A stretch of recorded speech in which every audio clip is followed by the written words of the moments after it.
Katapos namin kumain dito, okay na. Uy, Douglas, di ko naman inakala na ganito ka pala ka-romantic.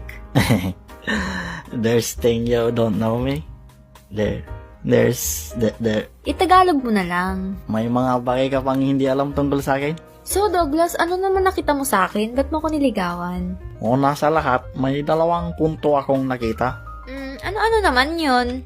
Una yung malaki yung suspitsa ko na matalino kang babae. Mukha akong matalino? Mukha lang. Ano naman yung pangalawa? Siyempre, yung pwede kitang mapangasawa.